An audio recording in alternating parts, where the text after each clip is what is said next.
Russia Ukraine war को 1 महीना हो चुका है। आधिकारिक तौर पर ये युद्ध 24 फरवरी को शुरू हुआ था। युद्ध तो फिर युद्ध ही होता है और युद्ध में सबका नुकसान होता है। यूक्रेन के लोग अब नाउम्मीद हो रहे हैं, सोशल मीडिया पर लिख रहे हैं कि वो मौत का इंतजार कर रहे हैं। इसी बीच रूसी सैनिकों पर महिलाओं के रेप के आरोप भी लग रहे हैं। रिपोर्ट्स के अनुसार ब्रोविया जिले की 30 साल की एक महिला अनास्तासिया तरन ने कहा कि रूसी कब्जे वाले शहर इरपिन में हालात नरक की तरह हैं। उन्होंने रूसी आर्मी पर लोकल लोगों के साथ क्रूर व्यवहार करने के आरोप लगाए। अनास्तासिया ने कहा वो महिलाओं का बलात्कार करते हैं और मृतकों को बस में फेंक दिया जाता है। इससे पहले यूक्रेनी सांसद लेसिया वाल्सिलेंको ने कहा था कि कीव के बाहरी इलाके में रूसी सैनिकों ने बुजुर्ग महिलाओं का यौन शोषण किया। ये भी दावा किया कि हिंसा से बचने के लिए कई बुजुर्ग महिलाओं ने आत्महत्या कर ली थी। 23 मार्च की सुबह यूक्रेन की सांसद इन्ना सोवसुन ने ट्वीट किया कि ब्रोविया में हुए रेप केस की जांच शुरू हो गई है। दूसरे विश्व युद्ध की कहानियां याद कीजिए।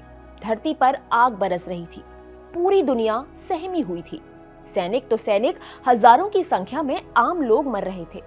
यूरोप में जर्मनी और एशिया में जर्मनी का सहयोगी जापान लगातार दूसरे देशों पर हमले कर रहे थे। जापान के कब्जे में मंचूरिया और कोरिया थे और इस बीच कुछ ऐसा हुआ जिसे इतिहास की भाषा में वॉर क्राइम कहा जाता है। जापान ने उस दौर में जो कुछ किया वो ये बताता है कि युद्ध आम नागरिकों के लिए त्रासदी तो लेकर आता ही है, लेकिन इसके परिणाम डराने वाले होते हैं और औरतों को सबसे ज्यादा भुगतने पड़ते हैं। जापान के जिस वॉर क्राइम की हम बात कर रहे हैं वो है कोरिया की लाखों महिलाओं का जापानी सैनिकों द्वारा किया गया बलात्कार। जापान ने अपनी इस दरिंदगी को छिपाने के लिए इन औरतों को कंफर्ट विमेन का नाम दिया, मतलब वो औरतें जो आराम पहुंचाती हों। जापानी सैनिकों की हैवानियत की शिकार हुई पीड़िताएं अब भी जिंदा हैं। कोरियन सरकार के बनाए गए घरों में रहती हैं। इन्हें दक्षिण कोरिया में हाउस ऑफ शेयरिंग कहा जाता है। कई इतिहासकारों के अनुमान के हिसाब से कोरिया की करीब 2 लाख महिलाओं और लड़कियों को जापान ने सेक्स स्लेव बनाया था। कईयों को जबरन ले गए, वहीं कई औरतों और लड़कियों को कर्ज चुकाने के एवज में सेक्स स्लेव बनने के लिए मजबूर होना पड़ा था। यदि किसी संस्कृति को नष्ट करना हो तो महिलाएं सबसे बड़ा टारगेट है। यूएन प्लेटफॉर्म फॉर एक्शन ने बताया कि कैसे आर्म्ड स्ट्रगल के दौरान जेंडर की वजह से लड़कियां और महिलाएं विशेष रूप से प्रभावित होती हैं। हर उम्र की महिलाएं युद्ध के अलग अलग प्रभाव झेलती हैं। विस्थापन, घर संपत्ति का नुकसान, हत्या, बलात्कार, यौन शोषण, यातना, सेक्स स्लेवरी, पारिवारिक अलगाव और विघटन। 20वीं सदी के खत्म होते होते आर्म्ड कॉन्फ्लिक्ट्स में बलात्कार के 20 से ज्यादा मामलों को डॉक्यूमेंट किया गया है। 1990 के दशक में ईस्ट यूगोस्लाविया में एथनिक क्लेंजिंग की तर्ज पर सैनिकों ने महिलाओं का बलात्कार कर उन्हें जबरन प्रेग्नेंट किया था। इस दौरान जो बच्चे पैदा हुए उन्हें वॉर चिल्ड्रन कहा गया। ऐसे ही रवांडा जेनोसाइड के समय हुतू बहुसंख्यकों के नेतृत्व वाली सरकार ने HIV संक्रमित पुरुषों को संगठित करके तुत्सी समुदाय की महिलाओं का साजिशन बलात्कार करवाया था। ह्यूमन राइट्स वॉच के मुताबिक हुतू सरकार के सैनिकों और सहयोगी चरमपंथी मिलिशिया ने लगभग 2.5 लाख तुत्सी महिलाओं का बलात्कार किया था। Bangladesh, Burma, Colombia, Liberia, Sierra Leone और सोमालिया के हालिया कॉन्फ्लिक्ट्स में भी मास रेप्स डॉक्यूमेंट किए गए हैं। लंदन की एक प्रख्यात मनोचिकित्सक थी रूथ सीफर्ट। सीफर्ट ने वॉर क्राइम्स के इतिहास पर एक रिसर्च किया। रिसर्च पेपर का शीर्षक है the second front, the logic of sexual violence in Wars. अपने पेपर में रूथ ने लिखा है, यदि किसी संस्कृति को नष्ट करना हो तो महिलाएं सबसे बड़ा टारगेट होती हैं। परिवार के ढांचे में महिलाओं की जरूरी भूमिका का तर्क देकर रूथ ने ऐसा कहा था। संयुक्त राष्ट्र के पूर्व peace commander major general Patrick Cammaert का एक मशहूर कोट है, एक आर्म्ड कॉन्फ्लिक्ट में एक सैनिक की तुलना में एक महिला होना ज्यादा खतरनाक है। युगोस्लाविया और रवांडा की कहानी हमने आपको बता दी। आज भी हाल कुछ ऐसा ही है। वुमेन फॉर वुमेन ऑर्गेनाइजेशन के आंकड़ों के मुताबिक इराक में 80% से ज्यादा सीरियाई महिला शरणार्थी रोज अब्यूज के खौफ में जी रही हैं। लगभग 90% अफगान महिलाएं अपने जीवन काल में घरेलू शोषण का अनुभव करती हैं। DRC की 27% महिलाएं यौन हिंसा और 57% घरेलू हिंसा से पीड़ित हैं। लेकिन सवाल अब भी वही है, क्यों? औरत ही क्यों?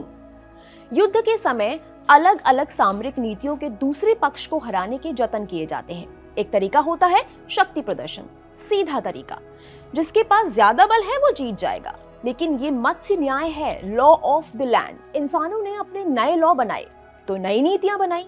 उन्हें समझ आया कि जंग केवल मटेरियल की क्षति नहीं होती या केवल बल प्रदर्शन से नहीं जीता जाता। दूसरे पक्ष के मोराल को अगर तोड़ दिया जाए तो तमाम बल के बावजूद बड़ी से बड़ी सेना हार सकती है। इन्हीं नीतियों के तहत मध्यकाल में धार्मिक स्थलों को तोड़ा गया। कोई भी धार्मिक स्थल किसी समाज का लोकस पॉइंट होता है। डरी घबराई हुई जनता, यहाँ तक कि सेना अपने अपने ईश्वर के पास जाती है कि कुछ भी हो ये हमें बचा लेंगे। दूसरे पक्ष के धार्मिक स्थल तोड़ने का मतलब था इसी उम्मीद को तोड़ देना। बल्कि क्षति एक बार को रिकवर की जा सकती है क्योंकि उसके अंदर बदले की भावना निहित है, लेकिन मोराल की क्षति रिपेयर नहीं की जा सकती। ये एक आम धारणा रही है कि जंग के समय किया गया सेक्सुअल वायलेंस एक तरह का स्पॉइल्स ऑफ वॉर है, माने कि जंग या सैन्य गतिविधियां जीतने पर निकली कोई लूट। लेकिन इसकी उलट भी एक थ्योरी है। भारतीय लेखिका, पत्रकार, फिल्म निर्देशक और विमेन एक्टिविस्ट गीता सहगल ने बीबीसी न्यूज वेबसाइट से एक बातचीत में कहा था कि ये सोचना एक गलती है कि इस तरह के हमले मुख्य रूप से यौन संतुष्टि के लिए किए जाते हैं।